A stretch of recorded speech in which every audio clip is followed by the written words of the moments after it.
How's it going, guys? You got Canadian Gamer here. I'm trying to do my best John Riggs impersonation. So, yeah, I'm just on my way to the flea market. Apparently it is open again. And I'm not going to go into the flea market. I'm just going to walk around the vendors on the outskirts, on the outside of the building. Just the tip. So, you know, I thought we would do kind of like a coffee and conversation episode as I am driving here with my extra large double WCW. And you know, a lot of people, again, I hate to keep bringing this up, but you know, with COVID-19 there, it's ruined the best time of the year for a lot of people. You know, summertime, a lot of people like to obviously get out. You know, older people like to do their gardening, you know, live concert events, going to the movies, things of that nature. So, you know, it seems like we're finally kind of getting out of this whole COVID-19 thing. Hopefully it'll be completely blown over soon where everything will be opened up again. But again, like for people like me, you know, I'm kind of an introvert.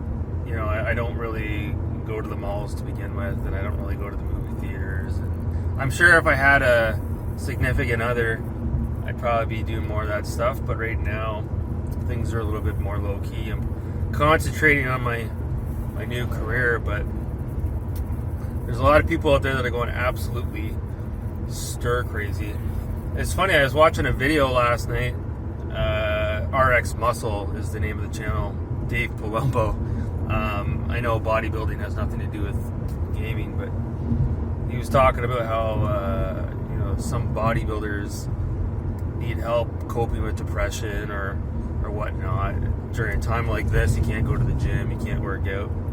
And a lot of, believe it or not, a lot of bodybuilders revert to video games, so that's kind of cool. You know, video gaming, again, there's a huge misconception that it's just for kids, but it's not. It's really not the case. Adults can game as well. And I wish we could get over that stigma, because as far as the dating world is concerned, if you're out there, if you're throwing yourself out there on some of those dating apps, or even, you know, if you're meeting somebody in person, you don't want to bring up that you're a gamer. It's just not a good look. The chicks don't really dig that. It is what it is. At the end of the day, you do have to be yourself, but, you know, maybe bring that up later on in the relationship. It's not really something you want to bring up on a first date. Something else I wanted to talk about, you know, after playing Far Cry 5 the last couple of weeks and really immersing myself in that game, I went back and started playing Far Cry 3 again on the Xbox 360, because you got to remember, I didn't get that far into Far Cry 3. So after playing Far Cry 3 the last couple of nights again on my 360, you know, minus the screen tearing issues, it is obviously an older game.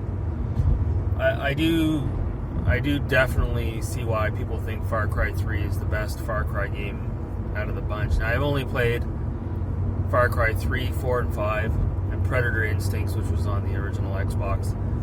But, yeah, Far Cry 3, you know, the open world is not, like, overwhelming like it is in Far Cry 4 and 5. It's big enough, but, again, it's not like you can't get from one edge of the map to the other, you know, without having to get, like, an airplane as an example. You can pretty well paraglide your way across most of the map. Your main character actually has a voice. He talks quite a bit. And Voss, the main bad guy in the game, the villain, played by Michael Mondu from Montreal, Quebec, Canada. That's the best villain probably of all time in a video game, in my opinion. Ubisoft hasn't been able to replicate, well, not replicate, but you know what I mean. They haven't been able to. You can clearly tell Far Cry 4 and 5, they're trying to do the same thing with the bad guy, but they can't seem to recapture that past glory, that magic. And the music is awesome in Far Cry 3. It's like a tropical, kind of like a reggae style of beat to it. I really enjoy it. And lastly, the locale. Being on the tropical island with the you know, the crystal clear blue water, and you know, you're going through the water and an alligator grabs your leg, and sharks in the water, and even the lens flare coming off the sun, beating down in your face. There's a lot of small, minute details in Far Cry 3 that, give it a little bit of magic, which the other games are, let's be honest, lacking in. So, it'd be cool if they would give Far Cry 3, a makeover in the same vein as Far Cry 5. I know they released Far Cry 3 as the classic edition on the Xbox One, PS4, but I'd like to see them bring the graphics up to what they could do with the Crytek engine in today's standards. But yeah, Far Cry 3 by far, it's the best Far Cry that I've played. It is better than Far Cry 5, no questions at all. Far Cry 3 also appears to be a complete game. This was back before Ubisoft really started to shove the microtransactions down our throats. And also, last thing to note is, while there are some psychedelic moments in Far Cry 5, there's also some trippy scenes in Far Cry 3 as well. I think they capture it much better in Far Cry 3. Let's just say it has to do with green plants. So yeah, if you haven't played Far Cry 3, check it out. I know it's an old game, but it still holds up. It still stands the test of time.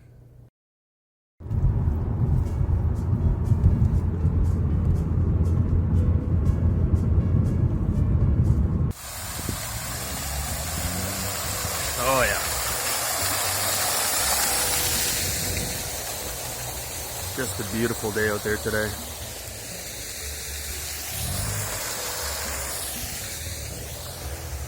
Just a beautiful day. Man, look at these condos. The better life. Load up your cannons for the 21 gun salute. Alright, so the flea market was closed, unfortunately.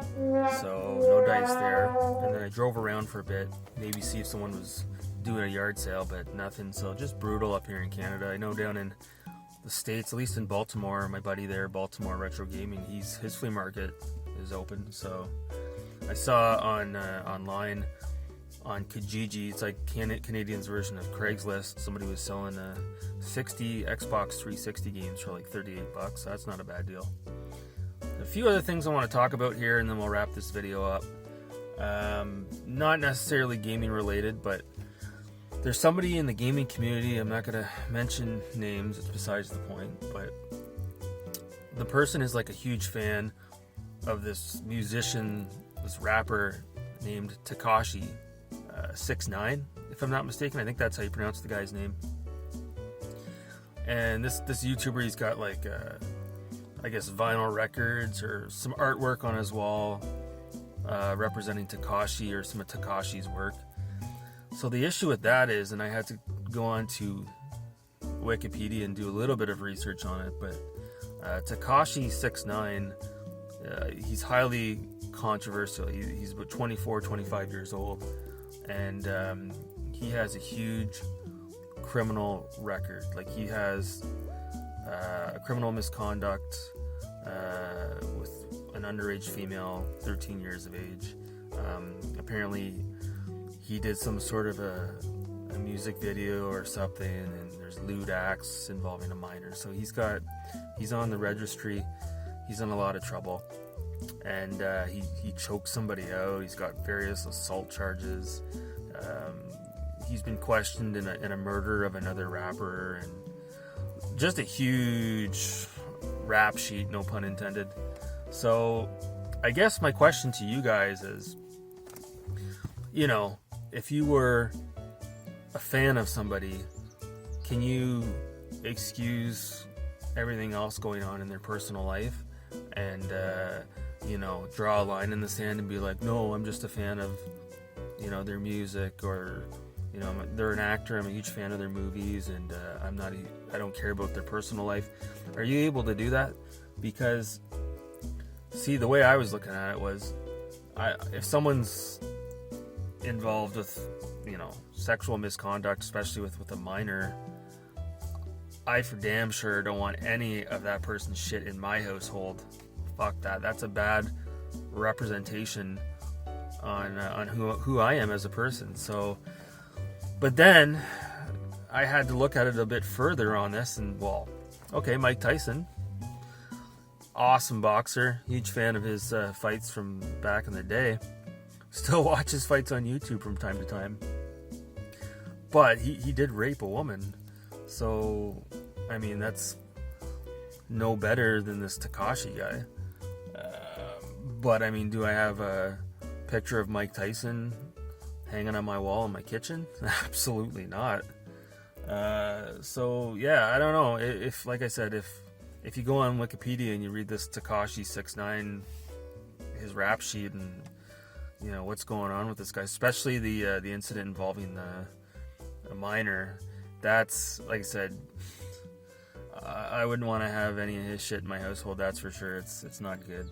You know, I don't want people to, you know, what the fuck's this guy Canadian? What's Cameron doing representing this Tekashi 6ix9ine? It's just really not a good, like, would you hang a picture of Charles Manson on your wall? Like, seriously. So, the last thing I want to mention here is, you know, talking about the greatest, I'll get to actress maybe in a different video, but, you know, the greatest actor, maybe not the greatest actor, but who's probably the biggest actor of the last 100 years. You, like him or not, I think you have to go with Tom Cruise. I think Tom Cruise, he's probably the biggest celebrity or movie star of the last 100 years. I mean, just look at his resume. Top Gun, Days of Thunder, right around that time period there. Nobody was a bigger superstar than Tom Cruise. And even today, maybe the only one next to him would be Leonardo DiCaprio, but I would say Tom Cruise, as far as celebrities are concerned and movie stars, he's even though he sort of went down a dark path there with the Scientology, I think he's probably still the biggest name in Hollywood, bar none. I think he's untouchable. So that's it. Just a short video. We're done here. Hope you guys have a good weekend. Thanks so much for watching. Take care.